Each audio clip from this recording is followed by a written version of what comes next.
thank everyone for being here today to discuss the status of energy development on our public lands and our federal oil and gas leasing program. In January, the administration announced a pause on new leasing while they conducted a review of the onshore and offshore leasing programs. During this review, only new leases and sales have been paused, but oil and gas production has not been stopped.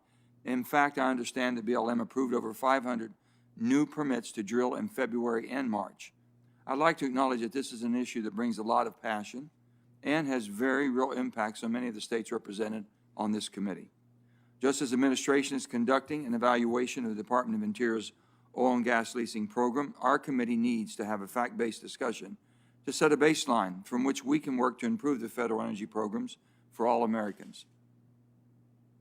I feel strongly that we need to maintain our energy independence, use our abundant natural resources in the cleanest way possible, and ensure a fair return for the taxpayer when it comes to the federal resources. Our public lands are used for multiple purposes, including energy development, recreation, hunting and fishing, and conservation. We absolutely need to be mindful of balancing these uses, be aware that the decisions we make impact many people in the local communities surrounding our public lands. Onshore energy production on our federal lands also plays a significant role in our national energy portfolio, providing 8% of our oil and natural gas, more than 40% of our coal and geothermal energy, and considerable wind and solar energy. This energy development produced an average of $3.25 billion annually in revenue for host states and the federal government over the last 5 years through royalties, rents, bonuses, and other fees. How and where that energy production takes place is a key part of our jurisdiction on this committee. This development has wide-ranging impacts, from the revenue it provides for both states and the federal government and the jobs it provides, as well as its environmental impacts and the way it interacts with other potential uses for these public lands. We need to take all of that into account as we take a hard look at how the oil and gas programs are functioning and what reforms might be appropriate, especially given that we'll be relying on fossil energy in some fashion for the foreseeable future. I hope that the administration will do the same and take some of the discussion we have today into account as they develop their report on this topic. One area where I believe more work needs to be done is to reduce damaging methane venting and flaring on federal lands. Limiting this wasteful practice will mitigate the environmental impact of this extremely potent greenhouse gas and also ensure the taxpayers receive a fair return on their resources.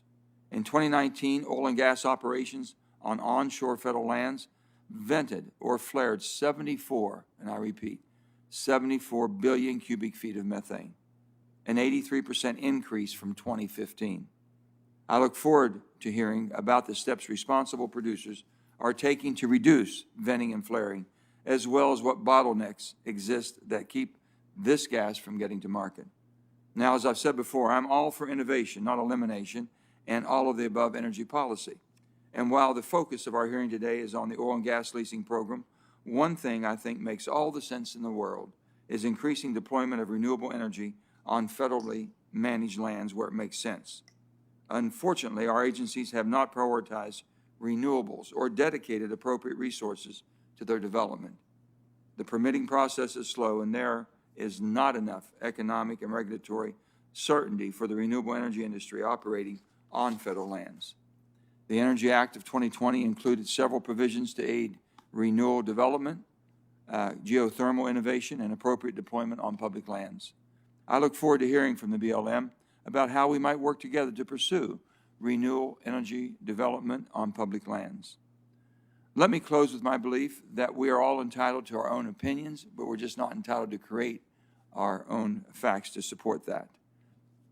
It's not productive to be unrealistic when faced with these difficult issues.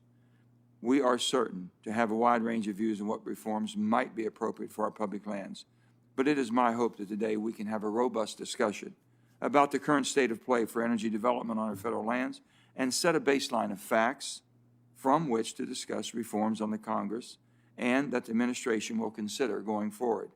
With that, I'm going to turn it over to Ranking Member Barrasso to give his opening remarks and to introduce one of today's witnesses. Governor Gordon of Wyoming. Well, thanks so much, Mr. Chairman. Thanks for holding this important meeting, and thank you, Governor Gordon. Great to see you again. Thanks for being here because, as you know, and all those watching, that Wyoming is the energy capital of the United States. We have it all: oil, natural gas, coal, uranium, renewables, all of it. Wyoming's energy has powered this nation for decades. So today, Wyoming and the Rocky Mountain West is under attack. One of President Biden's first actions was to ban new oil and gas leasing on federal lands. Make no mistake, this is not a pause or a review. This is a ban, and currently there is no end in sight. So why did the President take this action? His administration is intent on ending oil and gas leasing on federal lands. How do we know that? Well, President Biden picked a Secretary of Interior that was on record opposing oil and gas production on federal lands. Since her confirmation, she has said that federal oil and gas leasing is, quote, fundamentally broken. I completely disagree with her. Oil and gas production on federal lands is subject to some of the most stringent regulations in the world. That's the reason oil and gas companies have long favored investing in state and private lands instead of federal lands. Oil and gas leasing isn't broken, but it is harmed by existing regulations that discourage investment in federal lands. For decades, oil and natural gas and coal production on federal lands has brought tremendous benefits to the people of Wyoming and other western states. It has provided rural communities tens of thousands of jobs at wages well above the national average. Oil, natural gas, and coal production has ended generational poverty for families in the West. It has enabled Wyoming, New Mexico, and other states to provide high-quality K-12 public education and college degrees to tens of thousands of young people whose families would not have been able to afford it. These are benefits that solar and wind energy will never be able to replicate. In 2019, oil and natural gas leasing and production on federal lands generated about $4.2 billion. Half of that money went to the federal treasury. Almost half of the money went back to western states. More than a quarter of all the money went to New Mexico alone. In contrast, wind and solar on federal lands have generated no more than $22 million in any given year. So President Biden's plan to end oil and gas leasing on federal lands will devastate the economies and communities of Wyoming and New Mexico and many other states. The Biden administration is represented at today's hearings. I'm afraid we're going to continue to hear the same misleading statements that we have heard from this administration in the past. One of those statements is that federal lands account for 25% of the nation's greenhouse gas emissions. In fact, oil and gas operations on federal land release less than 1% of our nation's greenhouse gases. Another misleading claim is that taxpayers are not getting their fair share. Administration officials say that royalty rates on state and private lands are higher than those on federal land. They fail to point out or explain that the permitting requirements and the restrictions on the use of federal land are far more stringent and expensive to comply with than those on state and private land. Increasing royalty rates will only further discourage oil and gas companies from investing in federal programs. Finally, Mr. Chairman, we may hear that oil and gas companies are stockpiling leases, but oil and gas companies cannot just sit on leases. They must actively work to develop oil and gas or return the leases to the federal government. That process takes years in getting the permitting and the right-of-ways needed to actually explore for the energy. But it's well worth the time because energy production on federal lands is critical to local communities, to western states, and to the nation. So, Mr. Chairman, I do want to thank you for holding this important meeting. And before we begin with the witnesses, I would like to take a second to just introduce Governor Gordon. Mark Gordon has been serving as Wyoming's governor since January of 2019. He and his wife Jenny own and operate the Merlin Ranch east of Buffalo. He has served as a member of the boards of the Wyoming Wildlife and Natural Resource Trust, the Nature Conservancy in Wyoming, and the Wyoming Environmental Quality Council. Governor Gordon knows the critical importance of both energy production and environmental protection. That's why Governor Gordon is leading a lawsuit to combat the Biden administration's illegal ban on oil and gas lease sales on federal lands. The people of Wyoming were not consulted before President Biden signed his damaging executive order, and Secretary Hollub implemented it. Now the Biden administration will hear Wyoming's arguments both during this hearing and in court. Governor Gordon, it's a great honor to welcome you back as a witness before the Energy and Natural Resources Committee, and I want to thank you for traveling from Wyoming to Washington to be part of this important hearing today. Thank you, Mr. Chairman. Thank you, Senator. And moving to our witnesses, today's panel will be able to provide a variety of perspectives, and we really look forward and want to thank each and every one of you, especially the efforts you made to be here, as we share all their concerns. We're going to have with us today, and I'll go through them, and then I have Senator Heinrich is going to introduce Governor Brian Vallow, okay? And so we have Nada Culver, Deputy Director of Programs with the Bureau of Land Management. We have Governor Mark Gordon, has just been introduced by Senator Brasso. And then we have Governor Brian Vallow, who Senator Heinrich is going to introduce in just a minute. We have Vicki Hollub, President and Chief Executive Officer of Occidental Petroleum. We have Kathleen Sigama, President of the Western Energy Alliance. Senator Heinrich. Thank you, Chairman, and I am quite pleased to introduce my constituent, Governor Brian Vallow of the Pueblo of Acoma, to the committee today. With over 30 years of working with tribal communities on issues of historic preservation, tourism, NAGPR statutes, and museum development, Acoma Pueblo Governor Brian Vallow is currently serving his third term in tribal leadership. He was previously director of the Indian Arts Research Center at the School for Advanced Research in Santa Fe, New Mexico. Governor Vallow was founding director of Acoma's Haku Museum and was director of historic preservation at Acoma. He's currently consultant to the Metropolitan Museum of Art, the Field Museum, and DeYoung Museum. Governor Vallow attended New Mexico State University, where he studied business administration and marketing, and later studied anthropology at the University of New Mexico. Governor Vallow is a steadfast advocate for Acoma Pueblo's cultural heritage and has led efforts to protect Pueblo's sacred sites across the Southwest. I am grateful he's able to join us today and share his experiences with how the BLM manages oil and gas development on public lands where there are important sacred and cultural sites for tribal communities like Acoma. Thank you, Senator. Now we're going to turn to our witnesses' opening statements, and we're going to first hear from Ms. Culver.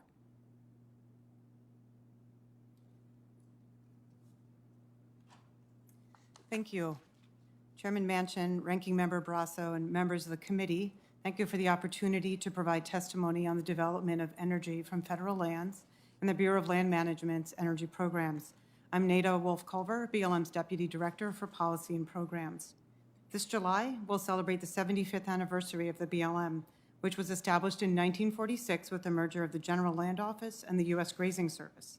The BLM has evolved over the years and adapted its mission to meet the needs of our nation and serve as a steward of our public lands and resources.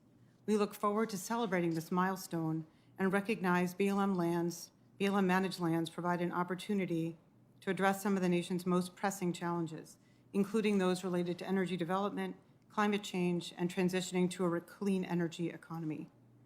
The BLM manages approximately 245 million surface acres, located primarily in 12 western states, as well as mineral resources across 700 million subsurface acres. Under our multiple use and sustained yield mandate directed by Congress, the BLM manages public lands for a broad range of uses, including renewable and conventional energy development, livestock grazing, timber production, hunting and fishing, recreation, and conservation, including protection of cultural and historic resources. President Biden issued Executive Order 14008, tackling the climate crisis at home and abroad, to restore balance on public lands and waters, create jobs, and provide a path to align management of America's public lands and waters with our nation's climate, conservation, equity, and clean energy goals. The order includes important direction for BLM's renewable energy and oil and gas programs. For renewable energy, the order, along with the Energy Act of 2020, sets ambitious goals to meet the urgent demands of the climate crisis and directs the Secretary to identify ways to increase renewable energy production on public lands. The BLM's initial efforts include a proposal for the establishment of renewable energy coordination offices, as well as other ways to prioritize permitting renewable energy development and associated transmission. The EO also pauses oil and gas leasing on public lands and in offshore waters, while the department conducts a comprehensive review of federal oil and gas permitting and leasing practices, including looking at royalty rates and climate impacts. For years, the Government Accountability Office has identified the federal oil and gas programs as high risk for fraud, waste, abuse, and mismanagement, and recommended a comprehensive review. GAO has consistently recommended program improvements, including for bonding, where rates were set in the 1950s and 60s, and royalty rates currently set at 12.5%, established in 1920. GAO has also highlighted non-competitive leasing, lease suspensions, and ensuring a fair return to taxpayers. As part of the ongoing review, we're considering how to remediate the problems identified by GAO, as well as the legal shortcomings that have led courts to overturn numerous lease sales and BLM guidance. We're also receiving feedback from tribes, governors, and local governments, and through outreach to stakeholders, and recently held a forum that featured a diverse range of perspectives. To be clear, as we're conducting the review, industry continues to produce from existing operations while submitting new drilling permits. Since January, we've approved over 500 permits to drill.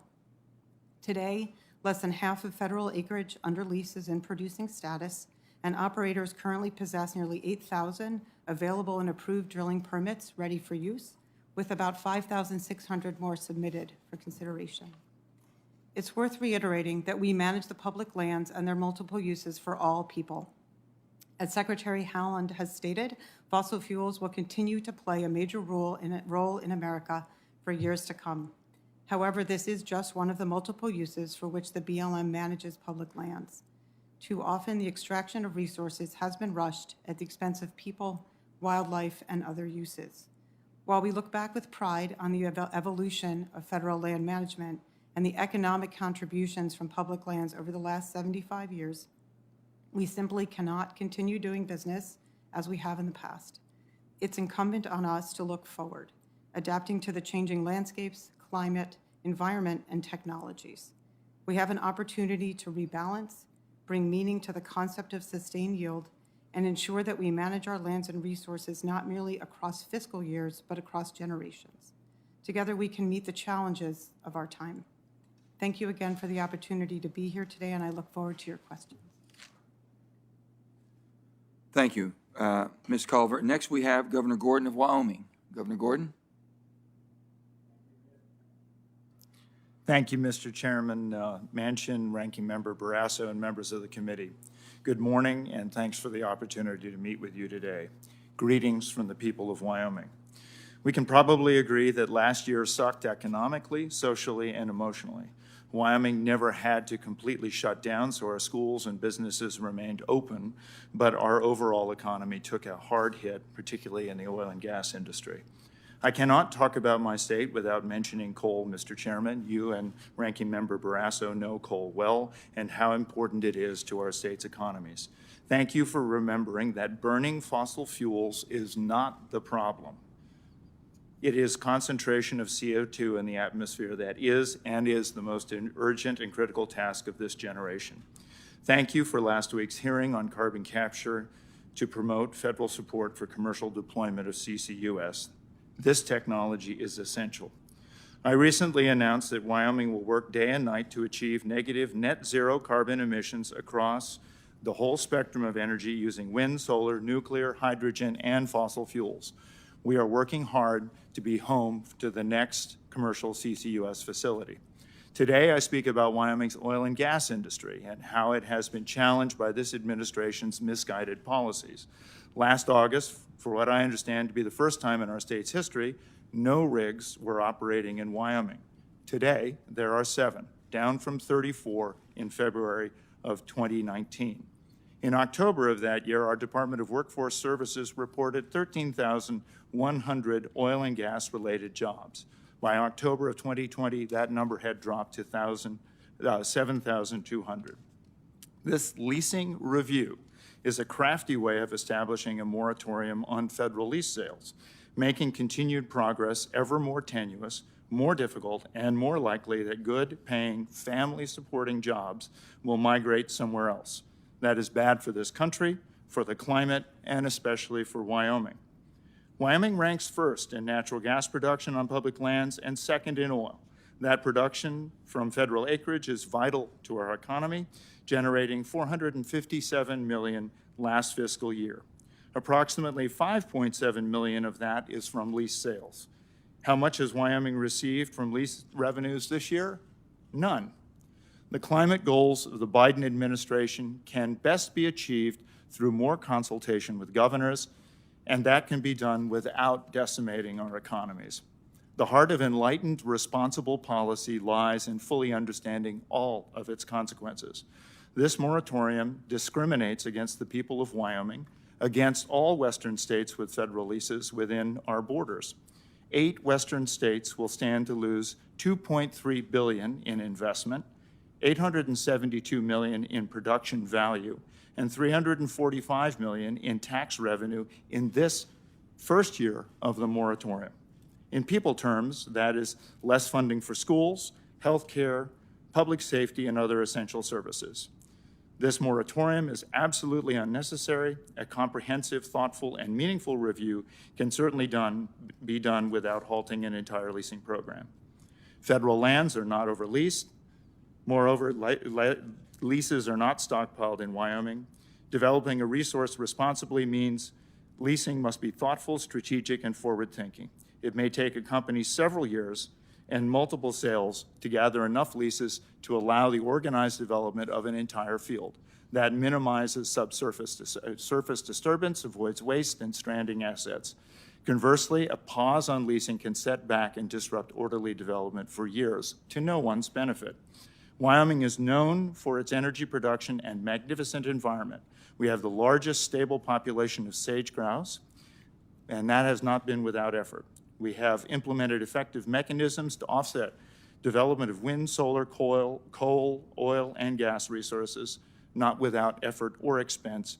And my state boasts the longest mule deer and pronghorn migrations on the planet. We have implemented a policy that focuses on citing surface disturbances outside valuable migration corridors.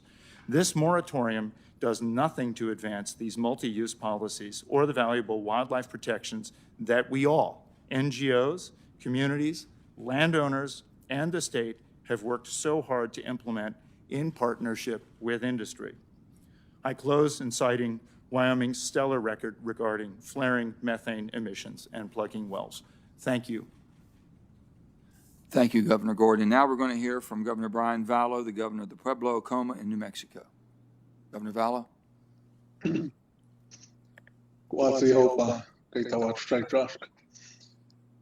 morning, Mr. Chairman and honorable members of the committee. I appreciate this opportunity to provide this oral testimony this morning. My name is Brian Vallow, and I am the governor at the Pueblo of Acoma in New Mexico. Acoma is considered the oldest continuously inhabited settlement in North America. Thank you for conducting today's hearing as part of Congress's ongoing oversight of Interior's onshore oil and gas leasing program and the President's call to review these practices under Executive Order 14008. Acoma Pueblo, along with the All Pueblo Council of Governors, on which I serve, has consistently expressed grave concerns about oil and gas development threatening our cultural resources, particularly those surrounding Chaco Culture National Park in New Mexico. My testimony shares Acoma's perspective on why Interior's policies need to be reformed, along with a vision for positively conducting these activities going forward using a proven method of effective collaboration called the Acoma Rapid Ethnographic Assessment. Our Pueblo has been involved in reformation efforts since 2014. Interior's oil and gas leasing practices have contributed to the desecration of sacred sites and cultural resources outside Pueblo landholdings, including the areas surrounding Chaco Canyon, a UNESCO site recognized for its remarkable density of archaeological treasures and traditional cultural properties, or TCPs, that are formative to our Pueblo identity. Energy development in the greater Chaco region has accelerated to alarming speeds with approximately 91% of available federal land having been leased by BLM to date. It would be impossible to list the many instances in which BLM has routinely failed to fulfill its legal obligations under Section 106 of the National Historic Preservation Act, NEPA, and federal consultation requirements in the time allotted. Each instance, however, has direct and potentially irreversible negative impacts on the preservation of our cultural heritage. We simply cannot ensure the protection of our cultural and sacred sites on federal and public lands under current conditions. Something must change. Our Pueblo believes that the start of any meaningful reformation of existing interior practices must be informed by tribal consultation. To that end, my written testimony lays out several concrete recommendations for this committee's consideration. I will briefly discuss our recommendation to adopt the Acoma Rapid Ethnographic Assessment, or AREA, model here. The AREA model is a process for ensuring early and consistent tribal participation in private and federal agency review processes for proposed projects and tribal implications. It rests on proactivity. The acting entity works collaboratively with relevant tribes at the outset of a project instead of mid-project when National Historic Preservation Act review usually takes place, as has happened in the Greater Chaco region. The result is significant cost savings and time savings for all parties involved. Our Pueblo has successfully used this model in relation to a proposed uranium mine on our sacred Mount Taylor and for a CO2 pipeline with Kinder Morgan across tribal lands. Kinder Morgan and the BLM approached us at the beginning of planning the pipeline's route.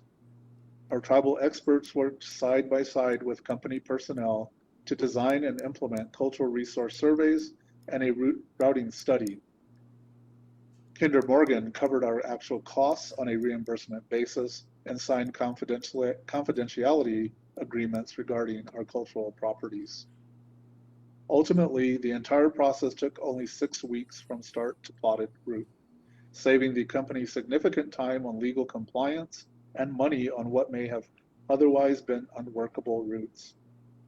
We were also respected as a tribal sovereign with guaranteed protection for our cultural resources. A full 60% of the properties identified during the project would not have been recognized by archaeologists untrained in Acoma traditions. We believe the AREA model is a viable, low-cost, mutually beneficial path forward in reforming interior oil and gas leasing practices. We would welcome the opportunity to discuss the model further with you, your staff, and the Interior. Thank you for this opportunity to provide this testimony. Go on. Thank you. Thank you, Governor Vallow. And next, we're going to hear from Ms. Vicki Hollub, President and Chief Executive Officer of Occidental Petroleum. Ms. Hollub. Chairman Manchin, Ranking Member Barrasso, members and staff of the committee, thank you for the opportunity to be here today. I've worked in the oil and natural gas industry for all of my career, starting in 1981 with City Service Company. I've had the privilege of working in oil and gas producing states in the United States, many of them, I think most of them, and since becoming, and worked in many around the globe. But since becoming CEO of Occidental, my focus has been on successfully positioning our company to transition into the low-carbon economy that's to come. We were the first U.S. oil and gas company to establish comprehensive net zero greenhouse gas goals. And we have a pathway now to get to net zero for scopes 1 and 2 by 2040, and an ambition to achieve net zero for scope 3 emissions by 2050. We all know that the demand for energy and energy products will continue to rise globally, and we take seriously the charge to provide for the needs of those demands while approaching net zero.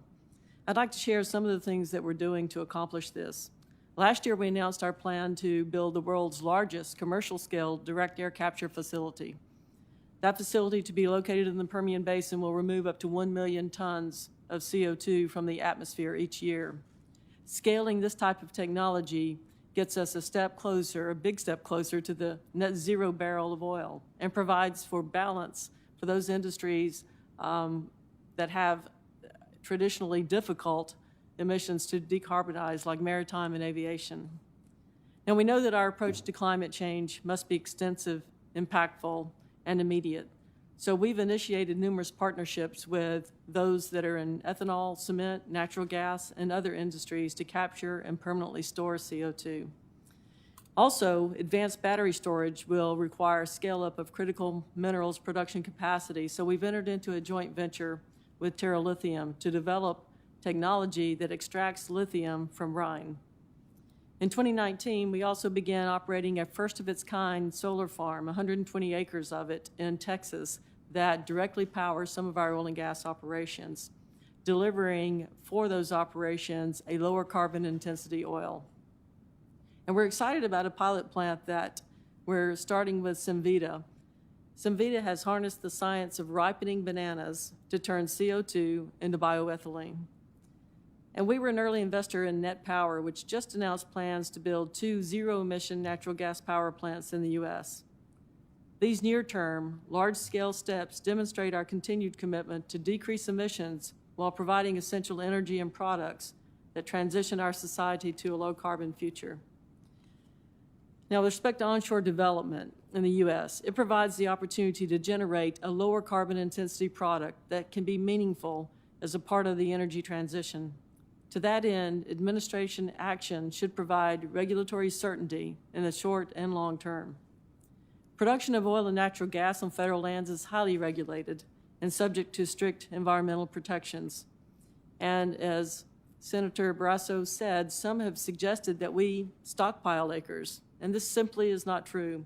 The Mineral Leasing Act already requires operators to expeditiously develop federal leases and prevents a company from locking up excessive federal acreage. Federal leases grant the right and impose the obligation to evaluate the potential to produce commercial quantities of hydrocarbons. In fact, use it or lose it is already the law. Permitting of these operations takes a significant amount of time and investment. Federal onshore drilling permits take up to a year to get approval, which requires companies like us to plan 18 months ahead of drilling operations. Lack of clarity or permitting guidance can extend these times, often increasing the cost and the surface disturbance. Onshore development remains an important generator of jobs and revenues as well. The oil and gas sector has one of the highest average wages of any sector in the U.S., normally more than 50% higher than the national average. Median total compensation for domestic Occidental employees, not including overtime or benefits, is over $125,000 per year. And in 2019, the oil and gas industry contributed $740 million in funding for K-12 education in Wyoming, and 40% of the money in New Mexico's general fund comes from oil and gas revenues. Last year, Congress passed the Great American Outdoors Act, which directs revenue from oil and gas development on federal lands to fund the land and water conservation development and to pay for maintenance needs in our national parks. The LWCF has supported local parks and recreation projects in almost every county of the nation. So this means wherever you are, there's support for and benefits for your county.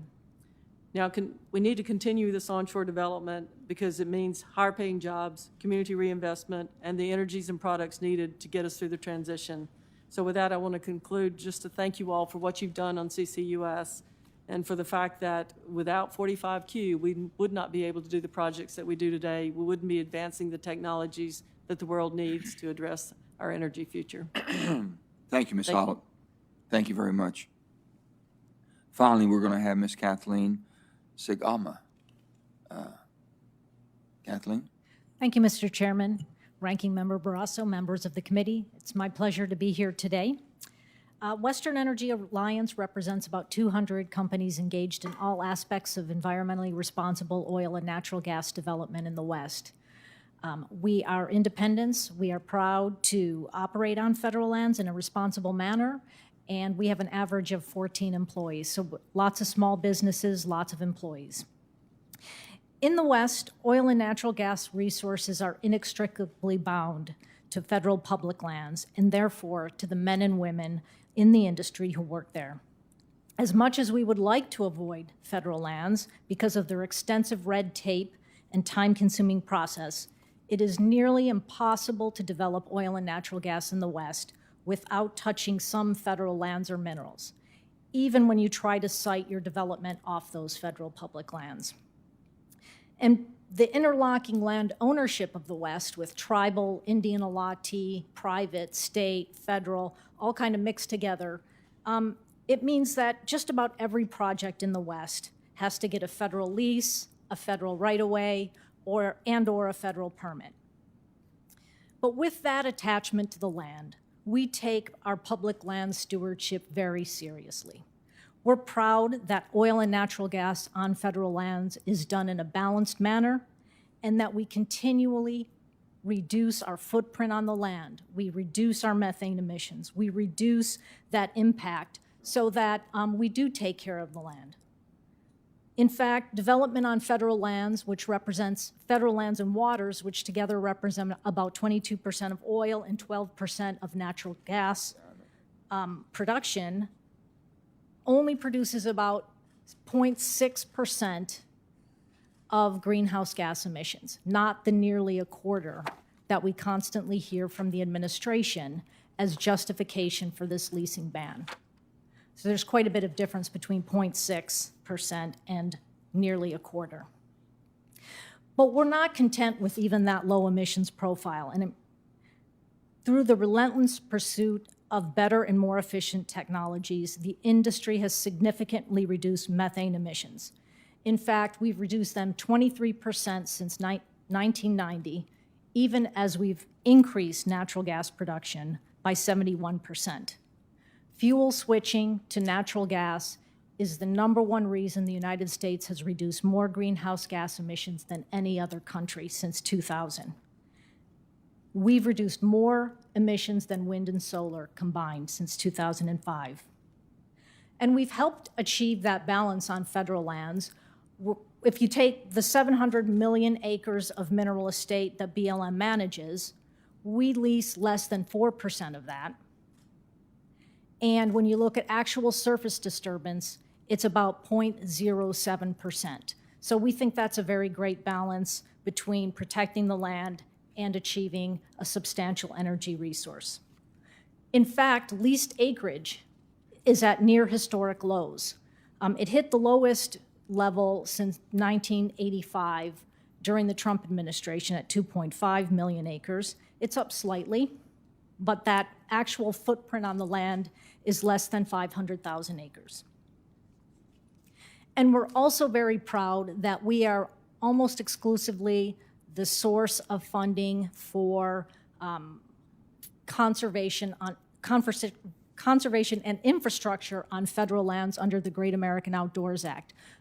Along with coal, we provide that funding. The Land and Water Conservation Fund is funded exclusively from offshore oil and natural gas development.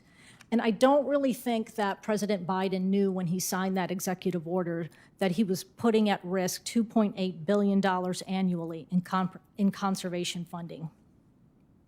So we see the administration talk about this leasing ban as a pause, but when we look at the comprehensive review that they're planning to do, we don't see that as a pause. We see that as possibly years long. And in just the first year of the Biden administration, 32,700 jobs will be lost, according to a study out of the Wyoming Energy Authority. By the end of the Biden administration, if that ban continues, we would see those job losses rise to 58,000 annually, and about $33.5 billion in economic activity in 8 Western states where 97% of the federal oil and natural gas production is done. So that is why we're concerned about the ban. That's why we have joined the state of Wyoming in the Wyoming District Court, and I look forward to questions. Thank you very much. Thank you, Ms. Sigma. We're going to begin our questions now, and I will start. Ms. Hollub, both you and Ms. Sigma mentioned that the perception that oil and gas companies are stockpiling leases is incorrect. I know the percentage of leases that are actually producing has increased steadily over the last 20 years, in part because of technological innovations like horizontal drilling. Despite that, there are still over 13,000 leases, representing nearly 14 million acres, that are not producing oil and gas. To the average American, that might seem like the industry has what it needs to continue production without too much interruption. So, on average, how many undeveloped leases does Occidental hold in a given year, and has that varied over time? And maybe you can help us better understand what's going on with these leases that aren't producing. Yeah, I would say we have the most federal acreage that we have is in New Mexico and Wyoming. And in New Mexico now, 80% of our production in the state of New Mexico is from federal leases. What we do on our leases and what the industry in general needs to do to ensure that we capture the value and maximize the value for both ourselves and for the federal government is that we go through a process of evaluation that begins with scoping out a general area to lease. We then put that lease. How long does it take you to get from when you basically secure a lease to where it goes into production? From the time we get a lease to the time that we can get it on production in a prudent way that maximizes values can be anywhere from 3 to 4 years. And the reason for that is the subsurface work that's required. We typically will shoot 3D seismic, which gives us a picture of the subsurface. We then have to validate that 3D seismic with a few wells, do the calibration process, and get the models set to begin to maximize drilling. And the reason that it's so critically important that the industry does this is without a good development plan for the entire area, not just piecemeal. I think somebody mentioned that the industry went too fast in some cases to develop acreage. That is not the way that we should do our developments. And doing our developments on federal acreage the way I'm talking about will not only recover more of the subsurface hydrocarbons, but will recover it in a more efficient way that maximizes value, but also diminishes our footprint and gives us the opportunity to design a development with less different vessels, with lower number of vessels, because what we really need to do is to minimize the leak points to ensure that we minimize emissions. Thank you so much. I'm so sorry we have a limited time, but we're going to get back. There's going to be a great panel here. Under the current system, it makes no sense to me at all when a lease sale is held, if nobody purchases the lease, and this is from Ms. Colford, if nobody purchases a lease, anybody can come in and buy it for the next 2 years without paying a bonus bid. With so many parcels going unsold over the last few years, there are now approximately 1,500 parcels containing more than 4 million acres are currently available under the non-competitive lease provisions, particularly with annual rent of $1.50 an acre. Foregoing the bonuses, bids can be pretty much lost to the taxpayer and hurt the states that would receive these monies. So I don't know how that's done. We don't do that with the coal properties. Why is it done with gas and oil? And why do we continue that? Thank you, Senator. As you noted, right now, under the Mineral Leasing Act, if leases are not sold at a competitive sale, they are available for 2 years at non-competitive sales. This is essentially an over-the-counter transaction, $1.50 an acre, and they do not come with a bonus bid or other. Why is that still allowed?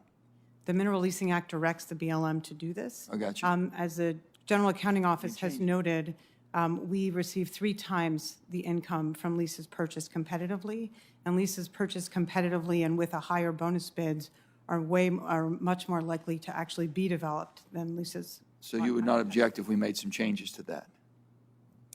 We would appreciate some guidance from Congress and also to address the concerns the GAO has cited on. We'd love to work with you. Anybody on the panel have any comments on that leasing process? Governor? Just push that button. Something should come on. Thank you, Mr. Chairman. Sorry, the button's a little bit reluctant to accept my gesture. One of the big issues, I think, that has demonstrated itself over the last couple of years, Mr. Chairman, is the fact that there's so much uncertainty at this point with federal leasing. There are lawsuits that make almost every leasing opportunity problematic, and so it makes it very difficult to plan, as Ms. Hollub said, for a rational and logical approach to development. Thank you. Thank you. My time's expired. Now I'm going to go to Senator Barrasso. Thanks so much, Mr. Chairman. Governor Gordon, you mentioned uncertainty. You know, it's a difficult time it's difficult to overstate the importance of jobs in the oil and natural gas industry to families, to communities in Wyoming, New Mexico, other western states. Can't afford to lose all of these oil and gas jobs. Can you discuss the impact of oil and gas jobs on communities and families across the West?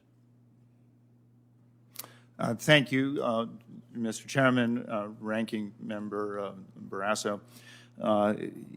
Oil and gas jobs really make up the bulk of jobs in many of our communities in Wyoming, as you know.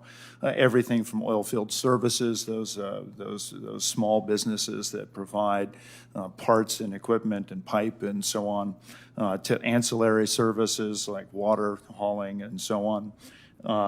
They provide fieldmen, mineral consultants, regional wildlife consultants, and other jobs, all high-paying jobs. For a young person coming out of high school in Wyoming, as I think was mentioned here, they can get a high-quality job and start a career, which is really important.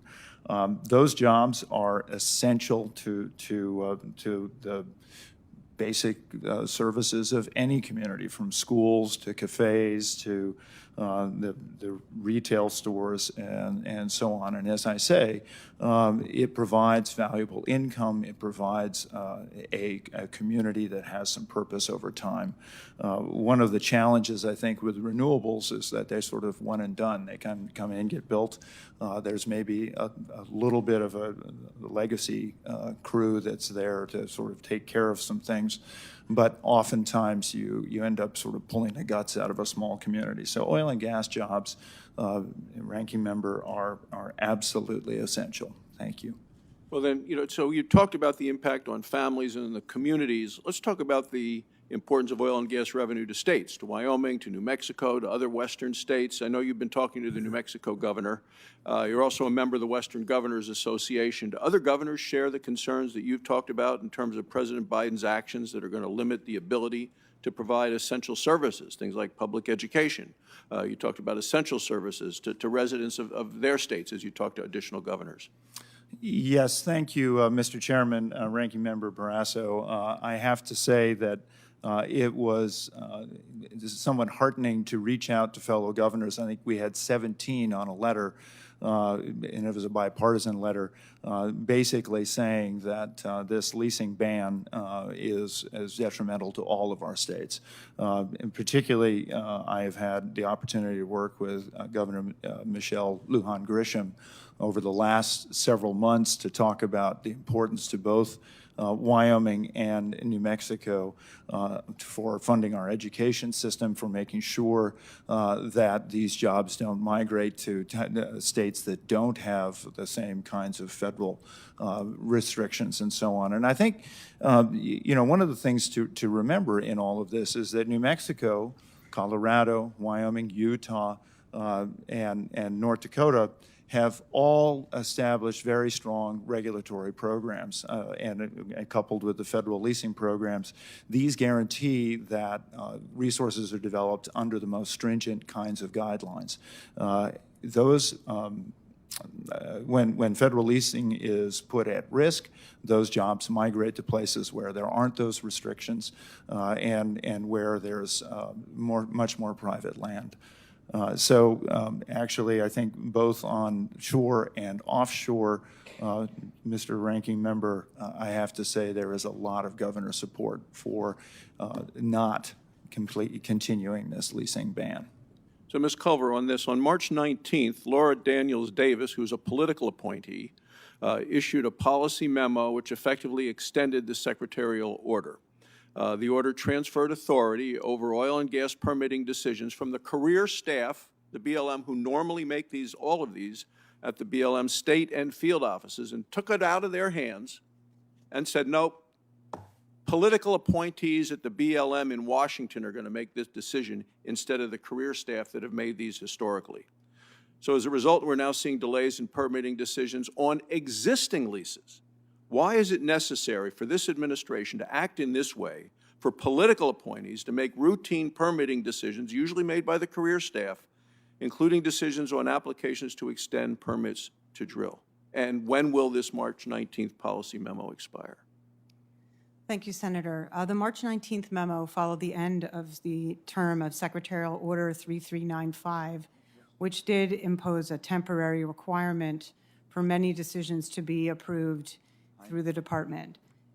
In the March 19th letter, the March 19th memo identifies categories of action for which advice will be given so that the Secretary has an opportunity to inquire further if desired through the Assistant Secretary's office.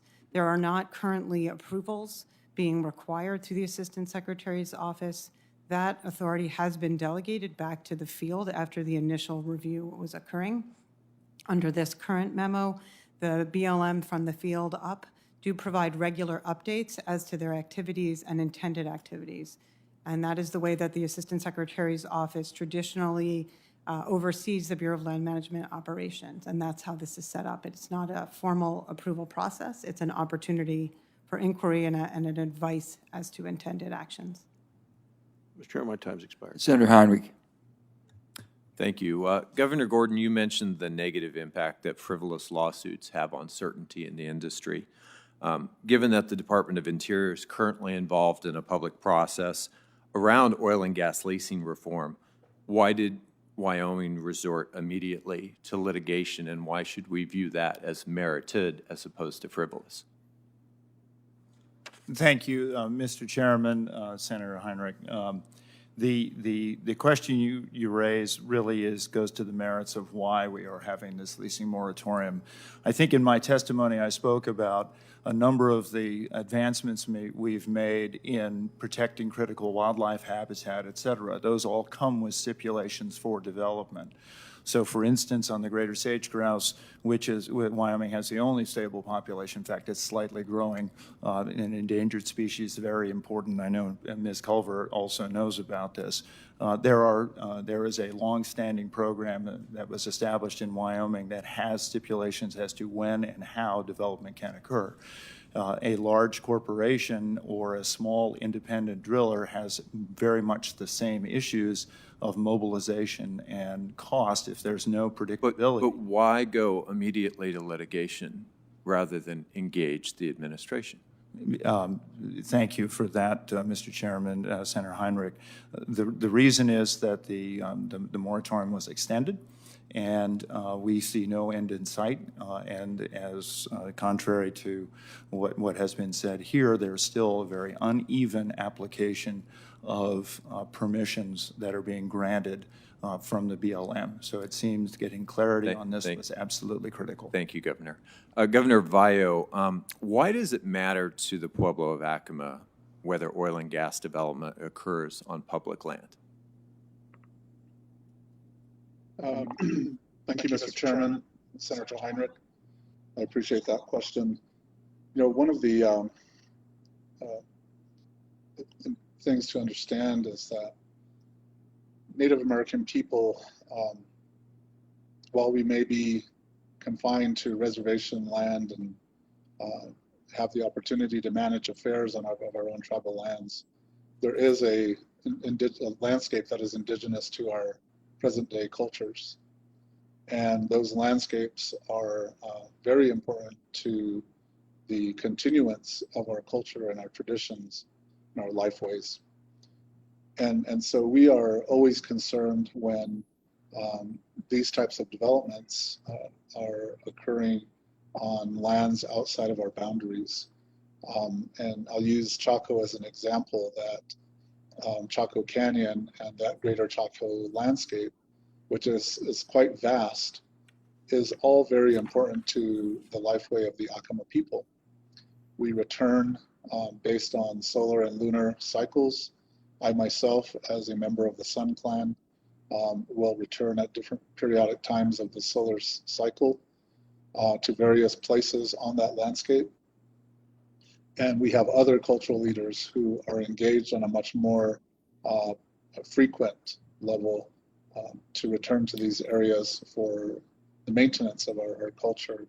Governor Vayo, Yes. Have those cultural resources, in your view, been adequately taken into consideration by the Bureau of Land Management historically when leasing parcels around Chaco Canyon?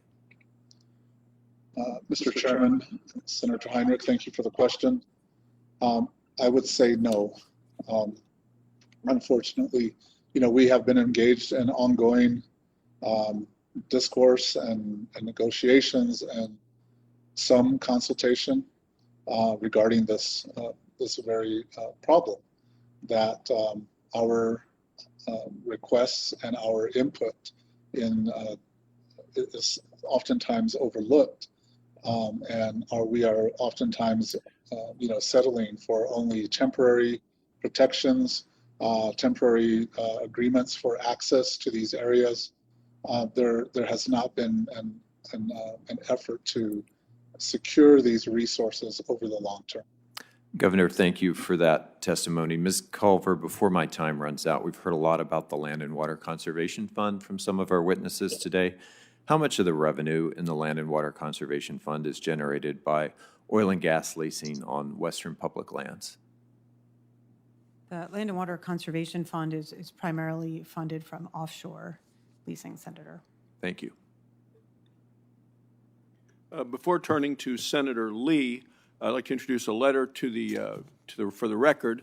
On March 15th of this year, New Mexico's governor wrote President Biden expressing concern about the economic impact of his oil and gas leasing ban on that state. The governor explained that financial losses resulting from the leasing ban, quote, could have real impacts on our ability to achieve major goals like universal access to early childhood education. I ask unanimous consent to enter the governor of New Mexico's letter to the record. Without objection, it will be done. Senator Lee. Thank you. Ms. Hollub, I'd like to start with you. We've got administration officials and some special interest groups that have repeatedly said that the pause on oil and gas leasing will have no impact on businesses or local economies because, as they put it, as they describe it, the industry has, quote unquote, stockpiled leases.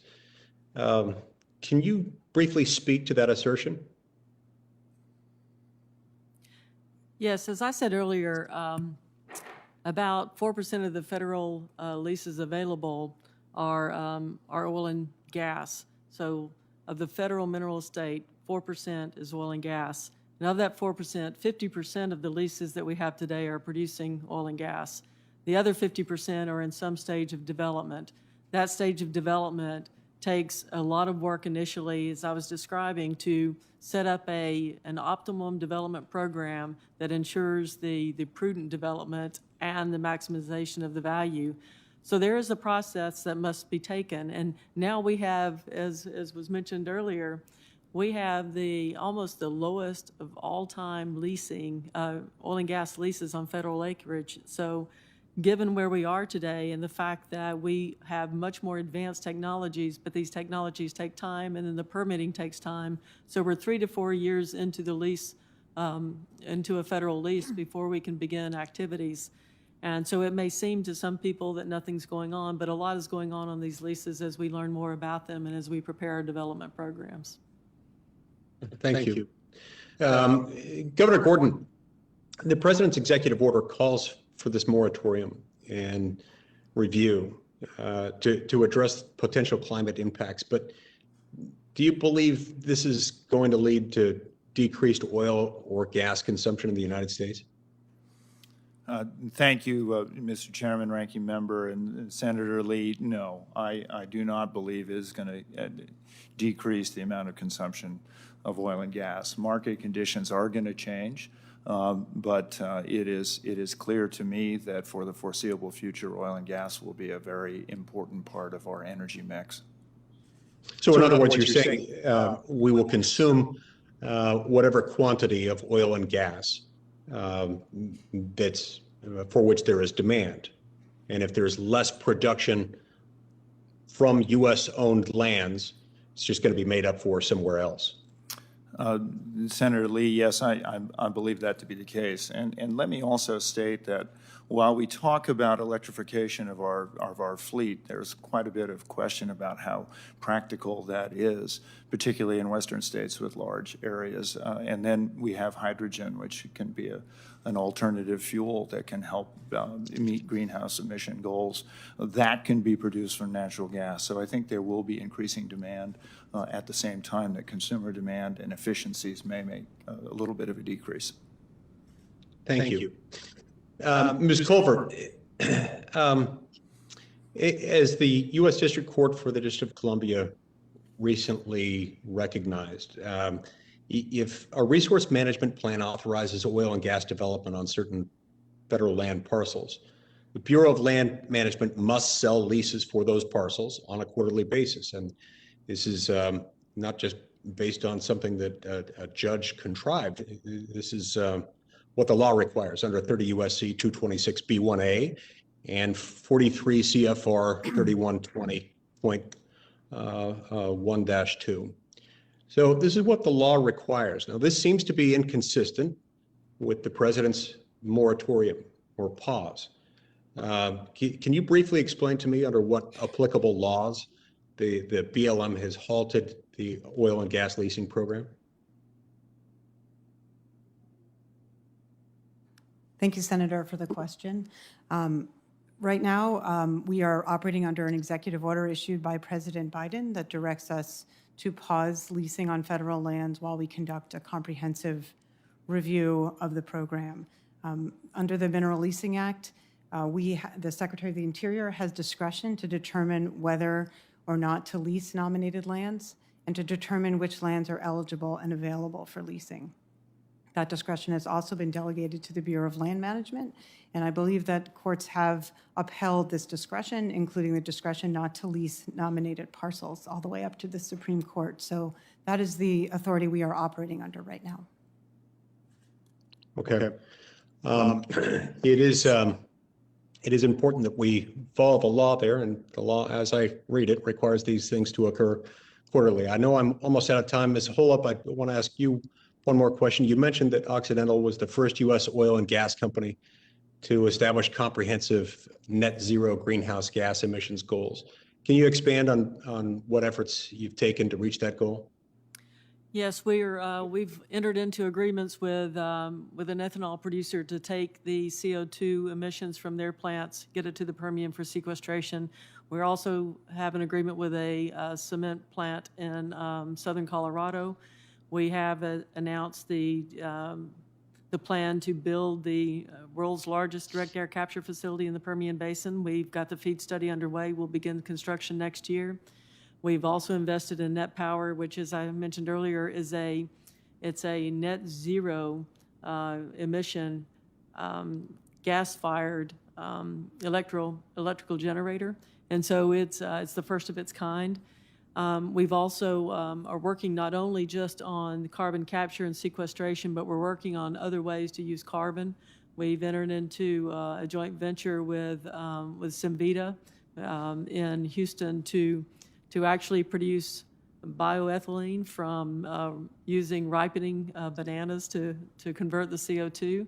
That will begin a process where we can start to use photosynthesis for converting CO2 on a large scale to bioethylene. In addition, we're trying to help the car industry with electric vehicles because we're trying to provide a cheaper source of lithium by investing in a technology that actually extracts lithium from brine water. So that's the other thing that we're doing. This is all above and beyond what we do in our own operations to ensure that we're reducing emissions there. And we've done a lot that would take me quite a while, and I know I'm out of time to address that. But in our own operations, there's a lot of steps that we've taken to reduce methane, both from a flaring standpoint and from routine operations through the design of our facilities and implementing more aggressive analysis of potential leak points and starting to take those out of the system. Thank you. Thank you, Senator Lee. Senator Cortez Masto. Thank you. Thank you so much, Mr. Chairman, Ranking Member, for this conversation. Ms. Culver, let me start with you. Let's talk about areas where there's low or no potential for any type of development. How does the leasing of low and no potential lands negatively impact our land use, like recreation, renewable energy development, and other activities? And what solutions would you propose? Thank you, Senator, for the question. We have determined that low potential lands are more likely to be included in and acquired through non-competitive lease, and therefore less likely to go into production or to generate revenues. The vast majority of our revenues from the program do come from producing leases, not from rents. So they are much less likely to contribute to the Treasury and to states. At the same time, lands that are leased are less likely to be able to be managed for other uses. So they can interfere in that way. So, Ms. Culver, I have a bill that it's called the End Speculative Oil and Gas Leasing Act, and it prohibits leasing on lands with no or low potential for development and reprioritizes that management of those lands. And one of the reasons is because it is also a waste of time for the BLM to take the time to determine that if it's low or no potential, if they already know that. And there's a lot of speculative leasing going on. Here's my concern.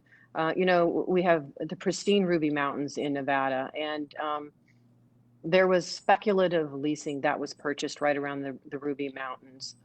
54,000 acres of National Forest land system was actually proposed for oil and gas leasing. Now, we know that there was no oil, or there's low potential for oil there, but it was still put out and for potential oil and gas leasing.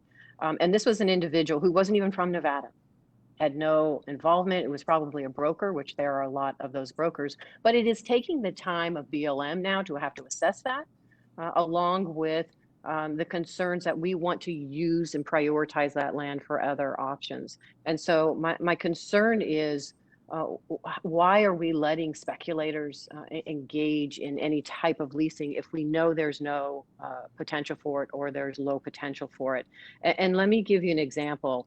You know, I understand that a recent investigation found that a woman from Myanmar purchased about a quarter of all the federal acreage sold at lease sales held during the pandemic, including over 31,000 acres in Wyoming.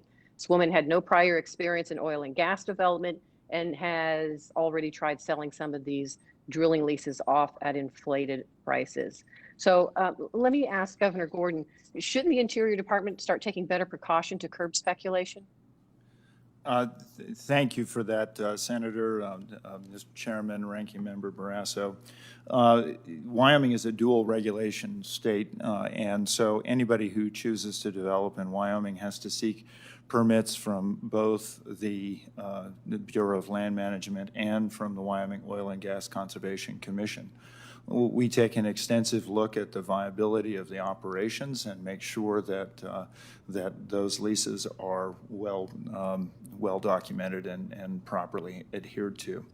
One thing I would say is that oil and gas is not the only area where speculation can occur. Wind development and solar development happens there. No, I understand that, but right now, and I don't mean to cut you off when we have so much time, Governor, and I really appreciate you being here because I'm trying to understand, but and maybe this is a question for Ms. Hollub. Do you agree it's unfair for Wyoming taxpayers to have their lands leased for as little as $2 an acre just for someone with no interest or experience in oil and gas development to flip them for a profit? Or is that something that is just normal course and we should let that happen, even though it's tying up land where we know there is low or no potential for oil and gas? I would say that oil and gas has been developed in the past in areas where for years we didn't know that there was any potential. So it would be hard for me without knowing of the particular situation to make a judgment on what someone else is doing. I would say that since you do have to pay a fee on an annual basis, there's not too many companies I know of that would hold acreage that was not speculative and that didn't have, in some way, have some potential for oil and gas. And I'm speaking from an oil and gas perspective here, not from any other potential use of the acreage. We wouldn't Thank you. hold it. Can I stop you there? I've got one final question because I want to talk with Ms. Hollub because I'm trying to understand. When you talked about stockpiles of leases, please explain to me why the 50% that you talked about that are in some stage of development is somehow running afoul of the executive order that the president issued, because the executive order he issued was a pause on new leases. So that executive order would not impact the 50% that are in some stage of development. Isn't that correct? Or am I missing something? What you're saying is correct, but what I'm talking about is 50% of the oil and gas leases today produce. Another 50% are under evaluation. If the leasing process does not continue, then we will get behind on development of oil and gas in the United States. So it's an important No, I thing. understand that, but there's no indication that 50% leasing is not continuing. You just said it's in some stage of development and it's continuing, correct? The leasing has stopped as far as I'm aware of. The new leases. New But leases. you're what you, and I'm just trying to understand this, because Maybe we don't what have oil and gas in our state. My understanding is the pause is for new leases. But what you said, there's 50% of leases are in this country are in some stage of development. That would not stop that stage of development for those 50%, correct? The 50% would need to get permits to continue the development. So as you're holding the acreage, you're evaluating it, and then you have to put your plan together, and then you have to get the permit to drill the well. Correct, I understand that. So it's the I permitting appreciate process. it. I appreciate it. I know my time is up. I appreciate what you're saying. I needed to understand that the executive order is not impacting those leases. And from my understanding, it isn't, because those are old leases, not new leases. But if I am incorrect in that statement, please let me know. I will submit my questions for the record. Thank you. Yeah. Thank you, Senator. Now Senator Daines. Well, just say that it's impacting us. I mean, Senator Murkowski would say the same thing. These new leases, it's a long process here, and it's creating great problems right now as we think about our long-term future. Chairman Manchin, thank you. Just last week, President Biden and Interior Secretary Hollub announced they extended their oil and gas leasing moratorium and canceled this quarter's mandatory lease sales in Montana and around the United States. This administration has now put a stop to 2 mandatory lease sales, and there appears to be no end in sight. And this decision greatly affects Montana. In fact, according to a recent study, oil and gas supports over 33,000 permanent high-paying jobs in Montana. Average wage is $71,000. Let me tell you something. That's 1.5 times greater than our average wage in Montana.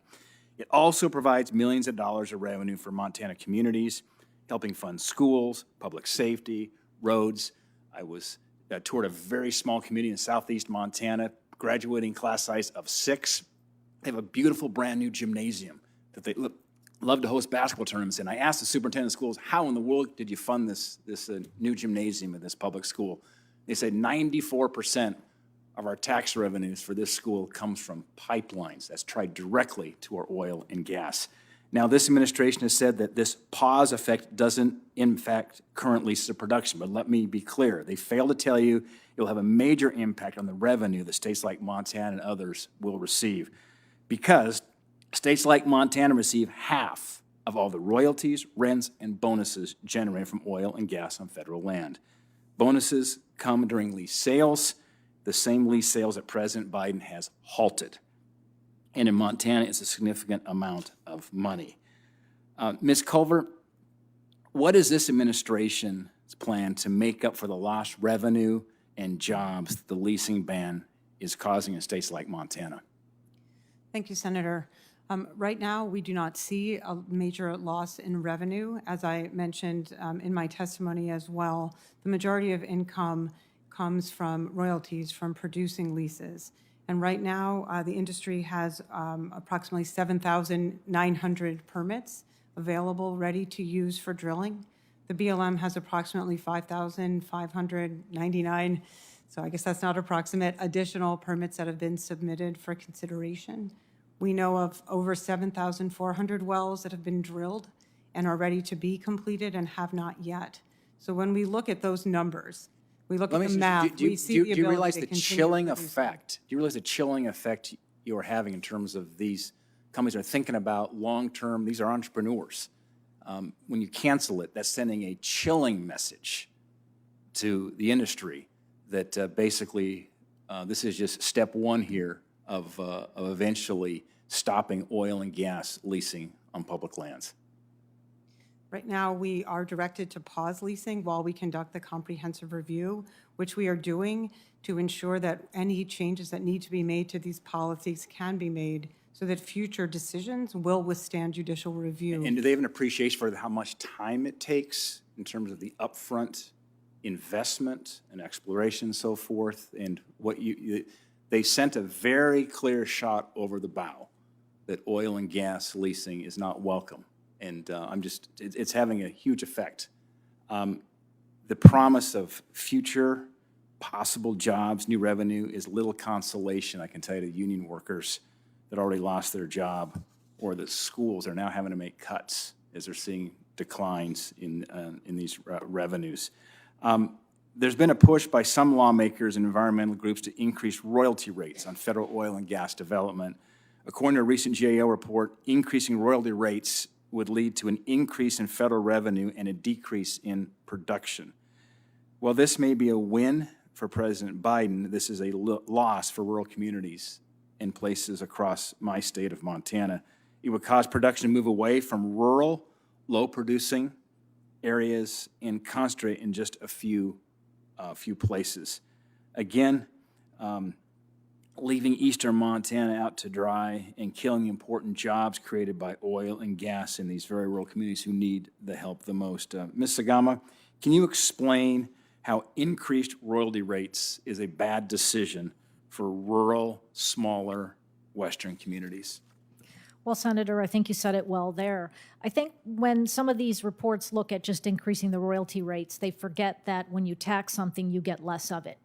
And so the federal government has chosen to extract more in process and regulatory costs than it can command in royalty rates. Now, if we had a stable environment on federal lands like we do in the state of Texas or in North Dakota off of federal lands, then, sure, maybe the federal government could command a higher royalty rate. But with all of the extra cost on federal lands, raising the royalty rate would just continue to transfer jobs and production away from small communities, rural communities in the West to other areas of the country. Thank you, Mr. Gama. Thank you, Senator. Now we have Senator Hickenlooper. Thank you, Mr. Chair, and I appreciate all the time and effort of each of our panelists. I want to start with Ms. Culver. A recent EPA report had some startling data that there are roughly 2.8 million abandoned oil and gas wells that have emitted about 280 kilotons of methane. We know that over a 20-year period, methane is very harmful to the environment. We've got over 90,000, almost 100,000 wells operating right now on public lands, but we don't right now have a system for tracking how many of those wells have been orphaned or in the process of or would be orphaned. And I think there is a significant threat to the environment, to wildlife, to people. So how can the BLM better track and make sure that these wells aren't abandoned without being properly abandoned, if you know what I mean? You could explain that if you want to go there. Thank you, Senator. The BLM does currently do some tracking of wells, and we coordinate with other agencies to identify and assist with cleaning up orphaned, abandoned, and idled wells across the federal estate. I think the president has asked for $450 million for addressing orphaned wells and abandoned mine lands in his fiscal year 22 budget proposal, and the BLM would certainly be part of that. And we feel that we have the ability to continue tracking these wells. One of the challenges is different definitions within the BLM across the federal estate on what counts as an orphan well or an idled well or an abandoned well, and these all do overlap, and that's an area where we would like to do additional analysis and definition and would really appreciate working with Congress on that as well. Great, thank you so much. And I guess I could ask everyone on the panel. I'd start with Ms. Hollub. Have you got and just whichever, there are a number of different proposals to try and put some sort of a price on carbon and allow companies like your own that are really making a serious effort to reduce carbon emissions and to do so dramatically. Do you favor any of these? You don't have to get specific, but do you favor finding some sort of a price on carbon, whether it's a fee and a dividend system or some variation of that? And I can just very briefly let each of you go down the line. Just quickly, I would say that I favor what's being done today, the help with 45Q, and what would help even more with 45Q is what's been put forth by some of the senators on this committee, and that is to expand 45Q to provide direct pay and more value for direct air capture, because I do believe it's this kind of program, 45Q, that will develop technology.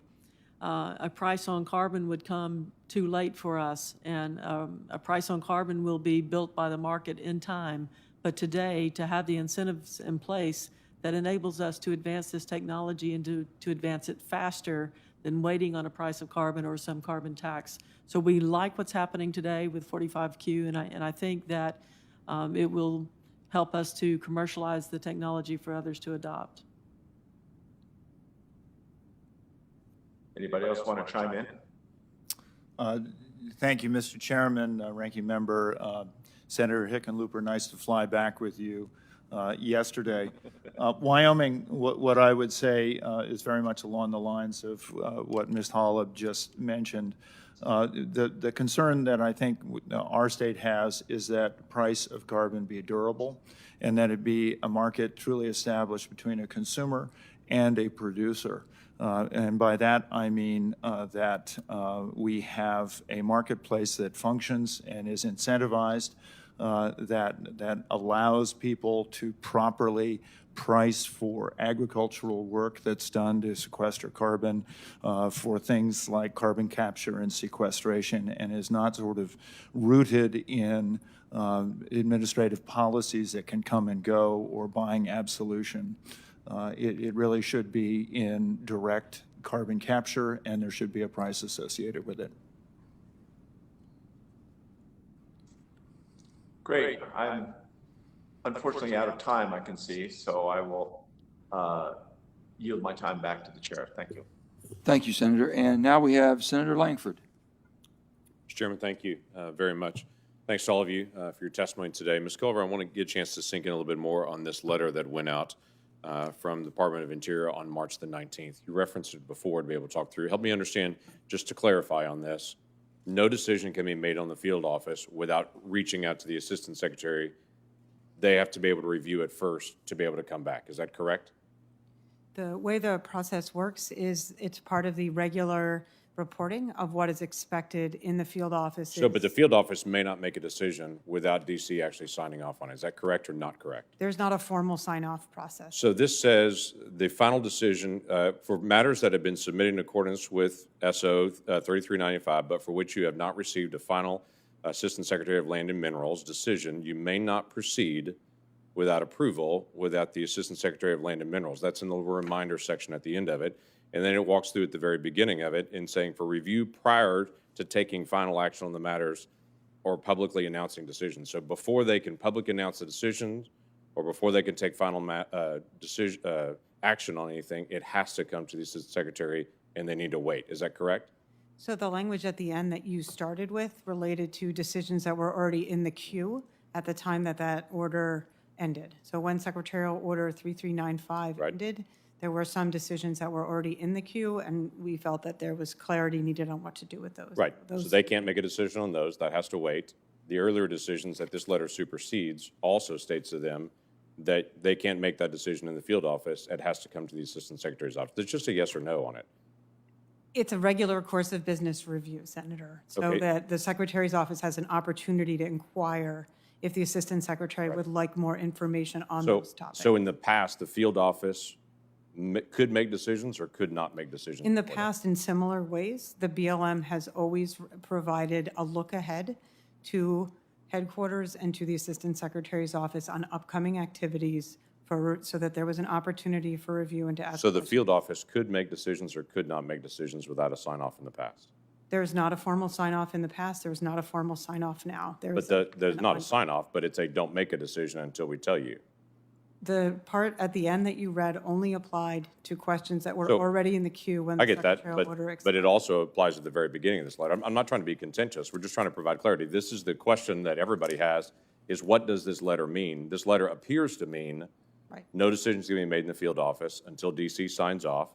DC's not decided when they're going to sign off yet. We'll get back to you when we start making decisions on it. We're doing a comprehensive review, as you've mentioned. Is that correct or not? That is not correct, Okay. Senator.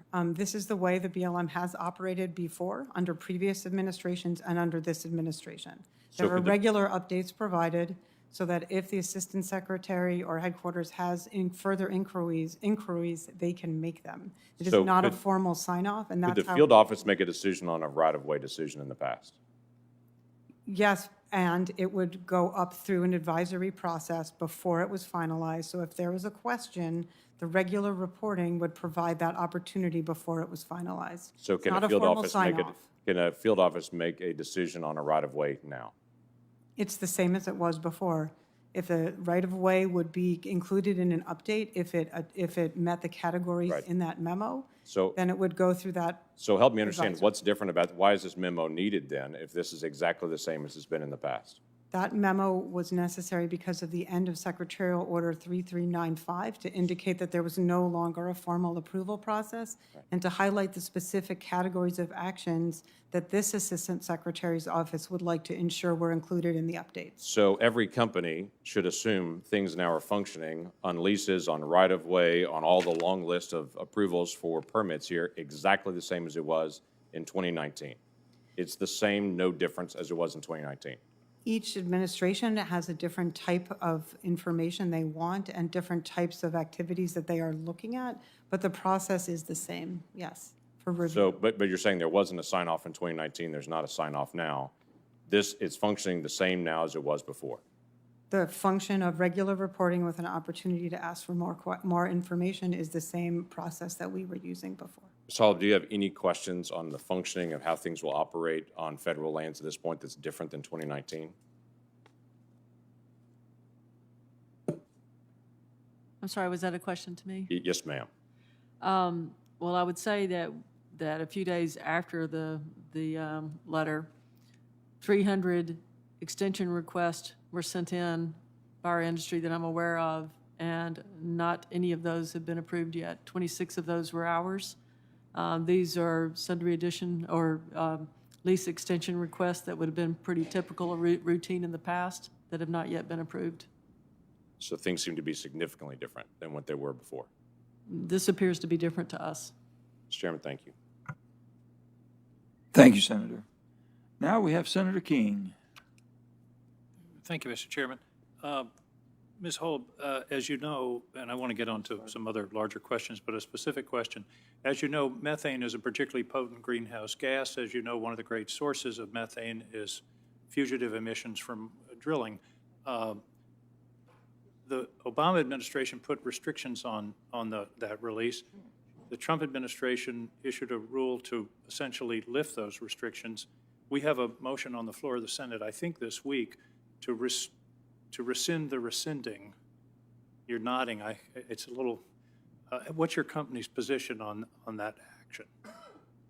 We support the direct regulation of methane just for the reasons you said. It is very potent, and we need to have regulation in place to ensure that we have adequate controls throughout the industry. We support that. So you would urge us to vote yes on this resolution to restore the direct regulation? We support doing that, yes. Thank you.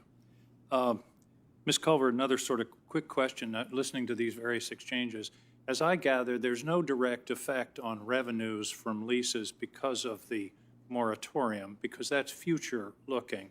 Right now, there are leases that haven't even been begun to be developed in the queue, if you will, in the industry queue. So when will the the states and the industry see a decline? In other words, what's the lag time here? Thank you, Senator. As you mentioned, we do have 13.9 million acres currently under lease that are not yet in development and are in the process that could be developed. In addition, we do have thousands of permits issued and also pending. So how long will it take before there's a real monetary impact of this moratorium, assuming for a moment that it continues indefinitely? Right, so the monetary loss right now is new bonus bids and additional rents from leases. However, the vast majority, as I mentioned, of income comes from producing leases from royalties. Yeah. We do not anticipate an effect, a significant effect on income to states and the Treasury in the near future during this current pause. Can you define near future? Several years? There have been reports issued that identify periods of several years. We have not yet undertaken that specific estimate. Thank you. Governor Gordon, welcome. I was served as governor of Maine alongside Jim Geringer of Wyoming. I hope you'll give him my very best regards when you're back in the state.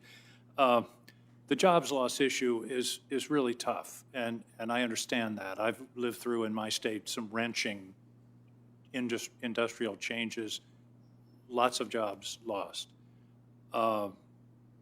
However, that happens because of changes in the economy. Shouldn't we be talking more about how to reskill and reemploy those jobs rather than trying to change the direction of where the economy is headed? An example is coal.